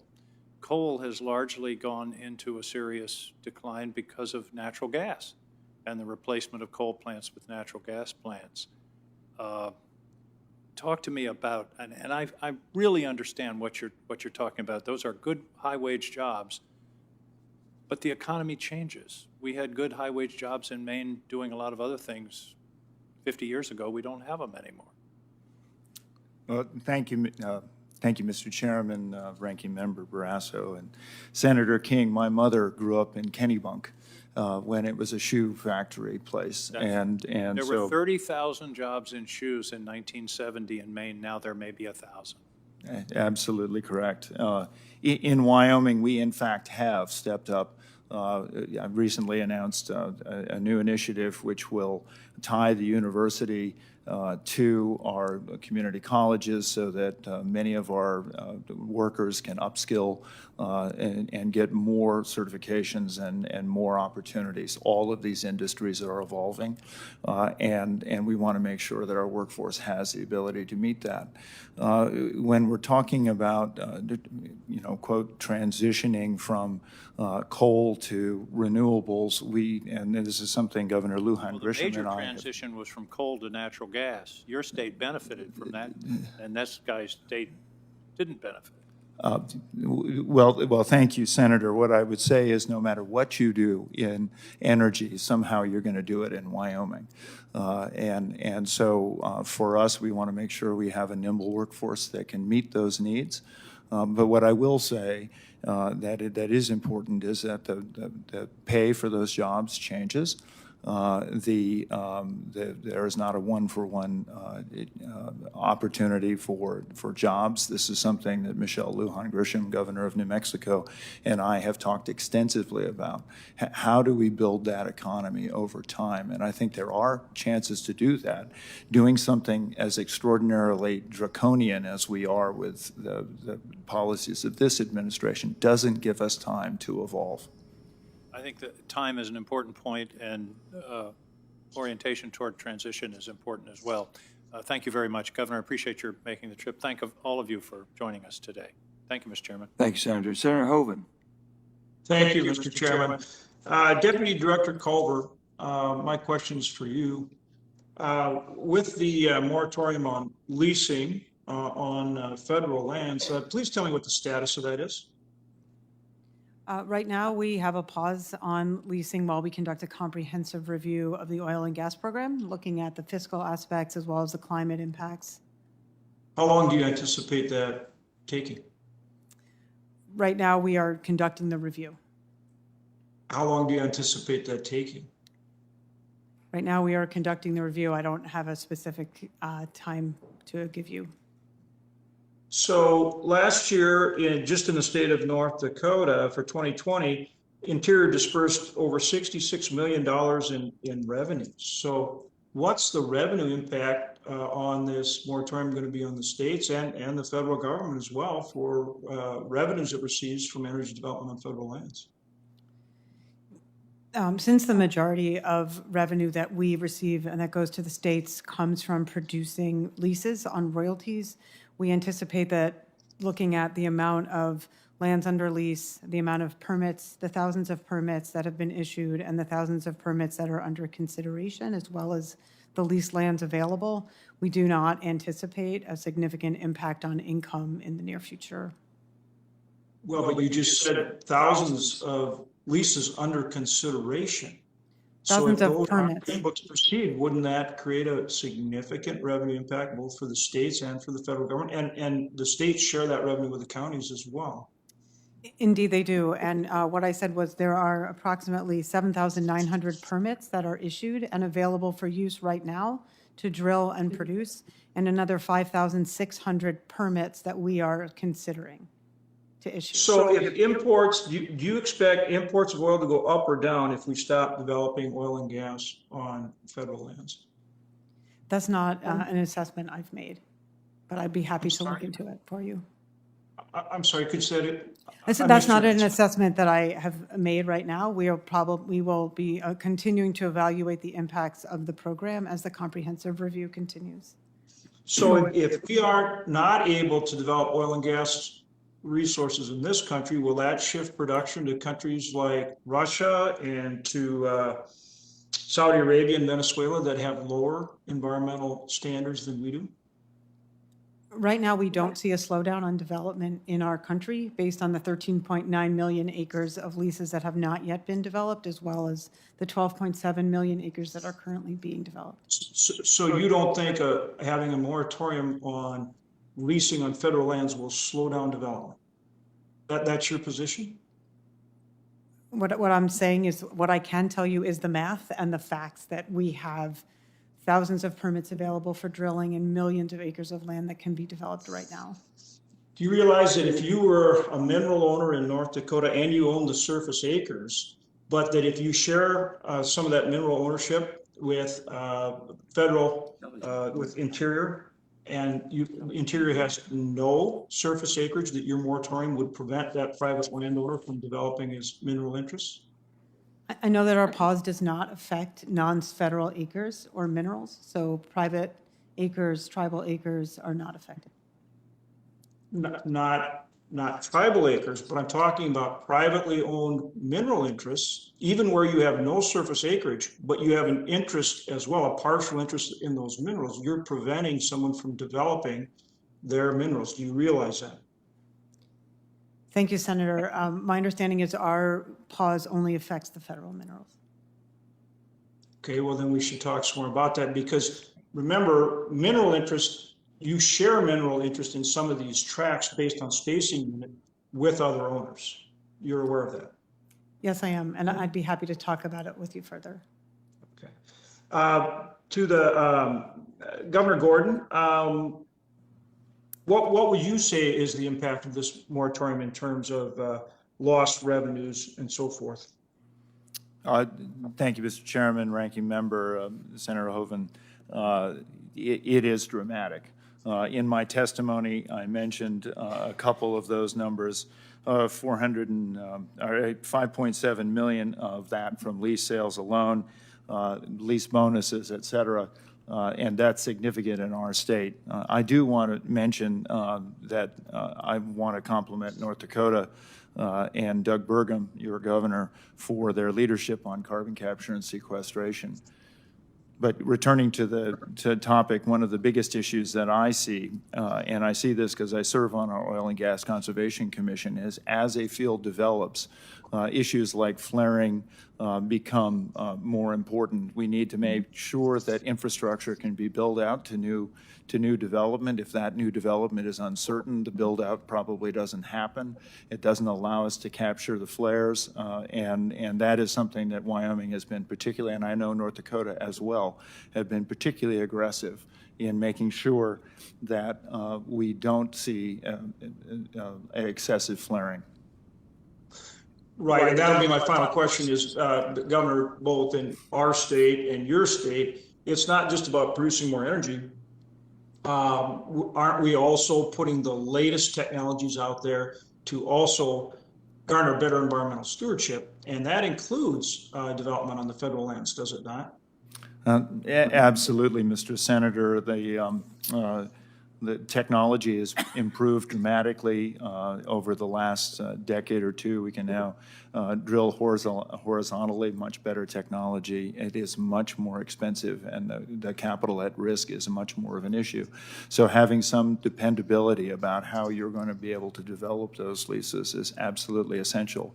What that does to the uncertainty that is put into our program, because we don't know when these leases will be able to be purchased again, really causes a lot of concern for our development. Right, and that includes things like carbon capture, which both our states, as you said, correctly so, are working very hard to do and really lead the way forward on it. So thank you for your leadership, Mr. Governor, and thank you, Mr. Chairman. Thank you, Senator. And Senator Kelly. Thank you, Mr. Chairman.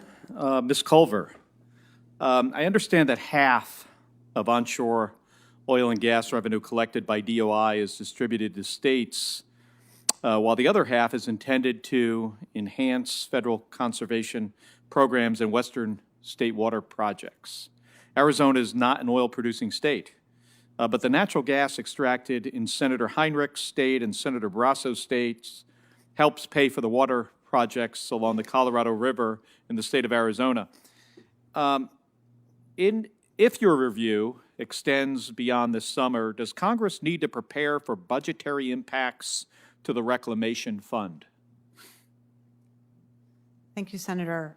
In the immediate term, including through the summer, we do not expect significant impacts to the amount of money in the Reclamation Fund based on the amount of permits that have already been issued, the amount of drilling permits that are under consideration, and the amount of land that's under lease on which permits can continue to be issued and generate revenue. And when do you think those budgetary impacts would occur if the review wasn't completed, let's say, by the fall? We do not expect to see significant budgetary impacts in the short term. Well, thank you. And Ms. Culver, in a few decades, fossil fuels will not be the backbone of our energy economy. Does Washington, do we need to start rethinking policies that use fossil fuel revenue to fund federal water and conservation projects? Well, certainly for projects like these, those in the Land and Water Conservation Fund and those in the Reclamation Fund and the maintenance backlog, we would certainly welcome working with Congress to ensure those are funded regardless going forward. Great. I think we need to do that. Ms. Hollub, so I think we agree that methane leakage in oil and gas production, transportation, and storage is a problem. Mm-hmm. You know, methane is around 30 times more potent than CO2 as a greenhouse gas. You know, NASA satellites can visually detect plumes of methane from human sources, and the largest hotspot right now they found in the United States was an accumulation of industrial emissions over the Four Corners region. What are your thoughts on the support from companies like BP, Exxon, and Shell for restoring EPA's regulation of methane? We'll go together. I can't speak for the other companies, but I do believe that our industry organizations are supporting, in some cases, the regulation of methane directly. I know that API has made a commitment to help member companies initiate best practices throughout their operations, and so we have what's a voluntary program, but we have a lot of companies involved in ensuring that we are doing the best we can to manage our methane. But we, Oxy, I can say that we support the direct regulation. We support the vote tomorrow to go in support of the CRA to go back to more stringent regulations around methane. And do you feel that the majority of companies in your industry are now supportive of that? I haven't taken a poll, so I really can't say, but I do know that we do have a growing industry support, a growing support within the industry for methane regulation. And I think that some of the companies, or at least I'm sure that a few other companies have already come out in support of the vote tomorrow to approve that. So I think the support is growing, but certainly our industry has, over the last couple of decades, made significant strides to improve the technology and to improve the way we design our equipment to start to minimize what's happening with methane.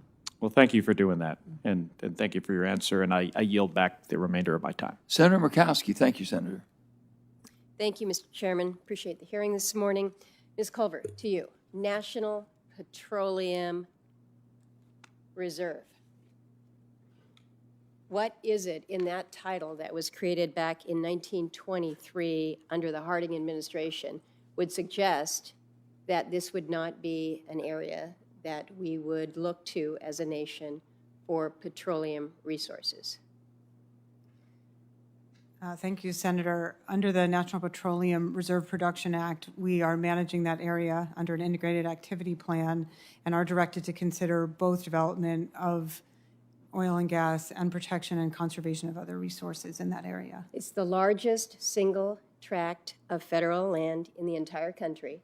Its primary purpose is to satisfy the energy needs of the United States. So it's been pretty consistent with that. So I'd like to understand if you are suggesting to me then that with the reviews that are part of this pause, that there is some consideration within this new administration that within the NPRA, this primary purpose, which is to satisfy the United States energy needs, whether you believe that this is now something different.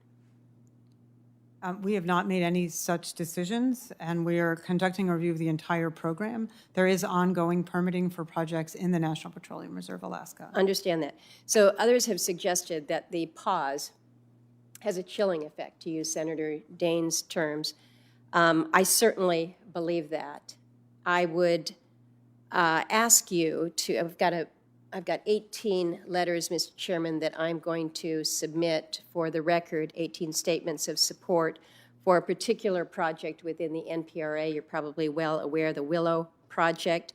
This is a project that has been under review for multiple administrations, beginning within the Obama administration, has gone through a process that most would consider to be extraordinarily extensive.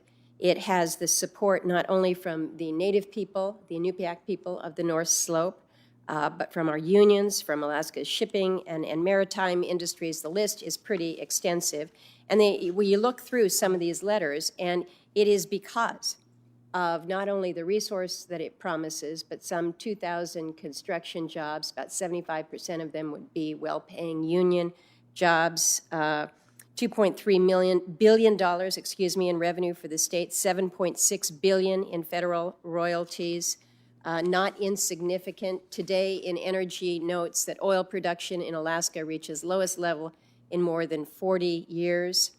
What we're producing now, I had an opportunity to speak on the floor last week, but Russia is providing more oil to this country than Alaska is currently. I've suggested that that's not a trajectory that I want to go down. One of the things that is really quite concerning to me, though, as I read these letters, is the fact that the Native people who live and work and raise their families in this region feel that they have not had an opportunity to be heard on this, that this decision for this review and this pause was made without consultation. So a direct question to you is, prior to this pause and the halt, effectively, of the Willow project and the other ongoing projects within the area, did the department consult with Alaska Native representatives in these areas that are closest in proximity to the land and the projects where these decisions are going to be impacted? Thank you, Senator. I appreciate the question and understand the importance of this industry to Alaska and your concerns for this. President Biden issued the executive order. Since the issuance of the executive order, we have been consulting with tribes, including this week, in depth. So you are saying that you are conducting consultation with the tribes now, but you're doing this after you have halted or paused the review. Is that correct? The executive order was issued in January, and we're engaging in consultation now. We have not halted permitting, but we do have a pause on leasing. Well, you have a pause on leasing. The Willow pause has been in place now for 100 days. I had an opportunity to speak directly with Secretary Hollub about what a pause means on any kind of activity when you're operating in the North Slope. For my colleagues, whether you're in Montana or Wyoming or Oklahoma, your reality is you can put it on a pause and you're going to be okay. In Alaska, our season is limited to several months. You know that, you understand that. This is a concern and a consideration that, again, is extraordinarily concerning. I've got one quick add here, and it relates to public land orders, the PLOs. I don't know whether you have personally received a briefing from the Alaska BLM office regarding these PLOs. The BLM took unilaterally, and in my view, legally questionable action to pause and reopen the administrative record on these completed PLOs. I don't know what the authority is. I've asked for it. I haven't gotten anything. Secretary Hollub has said we don't intend to hold up the distribution or the process for Native allottees, our Alaska Native veterans who are waiting for their land allotments some 40-plus years after Vietnam. Right now, I don't have any commitments from anyone. I'm trying to get the Secretary to make good on her call to me that there was going to be a process that was outlined clearly. I haven't received anything regarding that. I want a commitment from you that these allotments are not going to continue to be delayed and that you will provide me a status, like within the next 24 hours, as to where we are with these PLOs, because people in Alaska are anxious, they're upset, they're mad, and we're going to continue to channel that anger because what has happened with this basically relook at these PLOs is absolutely egregious.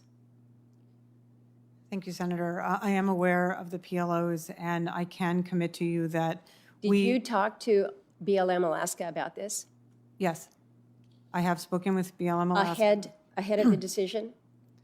The decision was made, with the Secretary's office and with... So you didn't talk to Chad Padgett ahead of the decision? I've spoken with Mr. Padgett repeatedly during this process and as part of the decision. And I can commit to you that we feel we are on strong legal ground, that there will not be delays to the selections for the Vietnam vet era. Well, I would like you to tell me how you're going to allow for their opportunity for selection with continuing the PLOs in place. Because last I checked, that land is not available to them or anybody else until these withdrawals go forward. Yeah, So, I would be happy to provide you with additional information in the next couple of days. We intend to, as the Secretary said, to be very clear about a path forward here. okay, well, she said she was going to be very clear. She was going to get to my folks within a day or two, and it's now been 10 days and I haven't heard word one. And so far as I know, I'm not sure where you're going to get the authority unless you're going to pull it out of thin air. Thank you, Mr. Chairman. Senator Barrasso. Thank you, Mr. Chairman. I'd like to just follow up on some of the things that Senator Murkowski is asking about, because on February 12th, BLM's Wyoming State Office postponed its March 2021 oil and gas lease sale, and then on April 21st, the BLM headquarters notified the public that it was exercising its discretion not to hold oil and gas lease sales into the second quarter of 2021, which would be April, May, and June. So has BLM postponed or canceled the second quarter lease sales?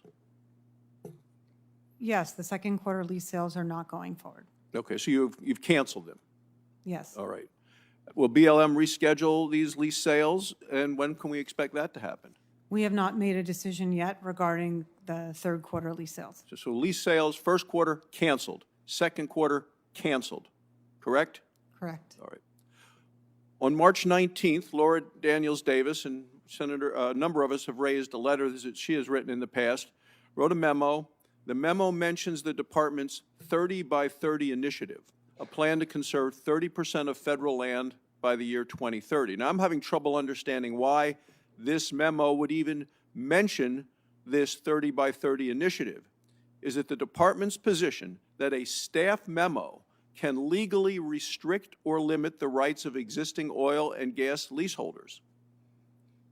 All of the actions we take are subject to valid existing rights. I think the reason that 30 by 30 and other issues have been mentioned is that the Interior Department, and in particular the BLM, manages these public lands for all Americans and under our multiple use sustained yield mandate. So we're looking at both the ongoing requests from the oil and gas industry, our review of the program itself, input and other uses across the public lands for recreation, to manage for wildlife, to manage for conservation. Well, Ms. Sagama, would you like to add anything to what you just heard? Well, it's not a discretionary authority in the Mineral Leasing Act. It's very clear. The Secretary shall lease on a quarterly basis. And finally, Mr. Chairman, I know we have a vote that's winding down and we need to get to the floor. Ms. Culver, March 25th, Secretary Holland hosted a, quote, virtual forum on the federal oil and gas leasing program. The forum featured really a carefully selected set of speakers, most of whom supported the administration's ban on oil and gas leasing. For example, the forum didn't include Governor Gordon, didn't include Ms. Sagama.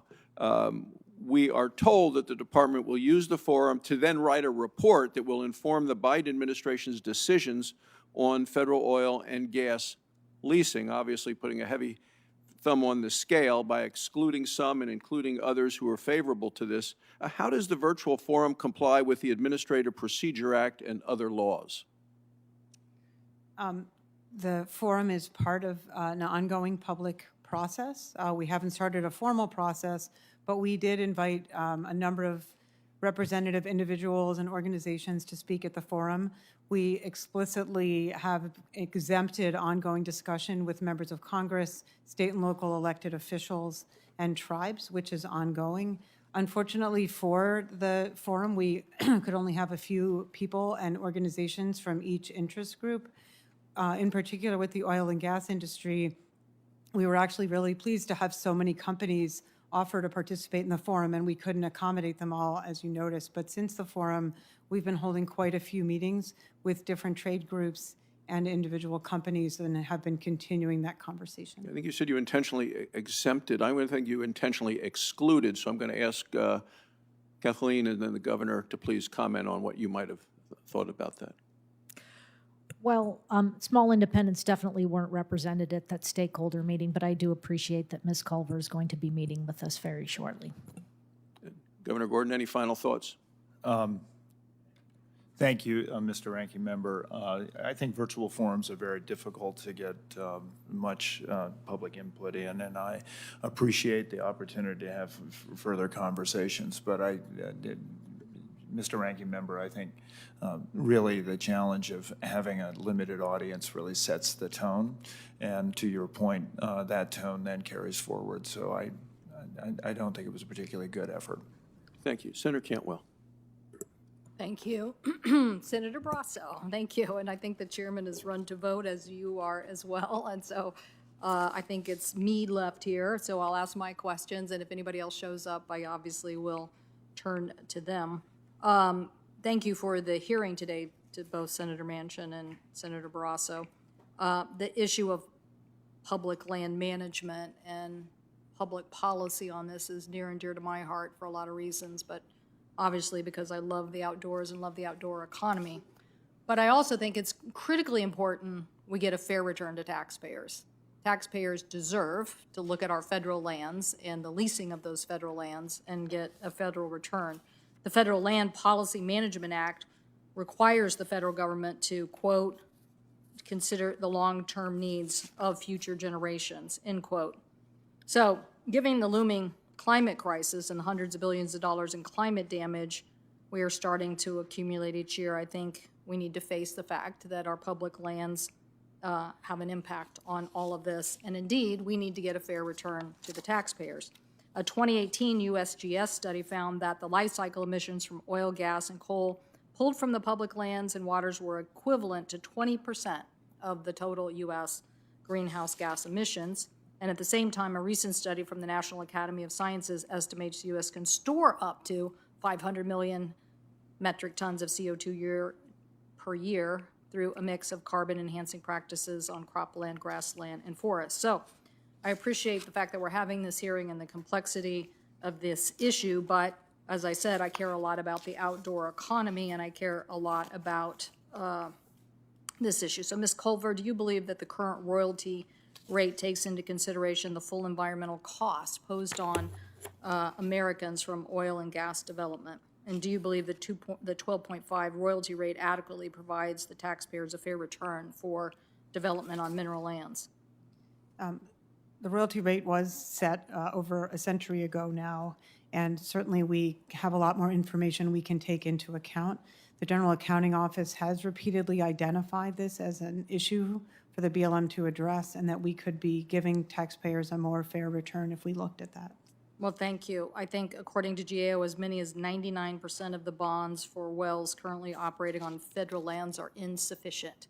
So we know from our own GAO that BLM just got $204 million in reclamation bonds, but the cost to reclaim over 96,000 producible oil and gas wells on public land could exceed $6 billion. So this number fails to account for the cost to clean up an unknown number of abandoned wells scattered across federal land.